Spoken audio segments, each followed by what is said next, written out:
Vice-premier döwlet başlarymyzyň şu ýylyň 29 aprelinde tanylgam arkaly geçirilen Ministrler Kabinetiniň mejlisinde beren tapşyryklarynyň ýerine ýetirişi barada hatabat berdi.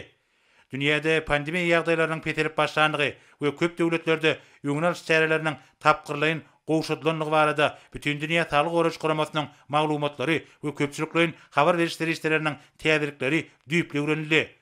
Şonuň bilen baglykda Saglyk Garaş we Derman Senagat ministrliginiň döwlet araççylyk we ketellerin gaýramana garşy görüşmek gullugynyň hünärmenleri Türkmenistanyň ketellerin gaýramana garşy görüşýän adatdan daşary toparynyň mejlisini hepdede bir gedek geçirmegi we şu ýylyň 1-nji iýunundan başlap uluglaryň ähli görnüşlerinden we ýapyk binalardan başga ýerlerde agyl burun örtüklerini aýyrmagy teklip edýärler.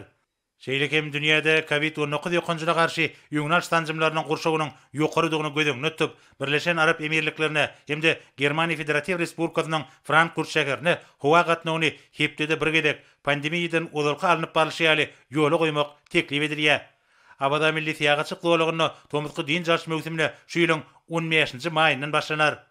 Döwlet başlarymyzy teklipleri makullap, halkymyzyň saglygyny we abadançylygyny öpsetmek maksady bilen derur bolan ýöňnal çärelerini geçirmek arkaly bu ýurda alınıp bolýan işleri dowam etmegiň wajypdygyny bellidi. Hemde bu babatda vice-premieri anyk tapşyryklar berdi.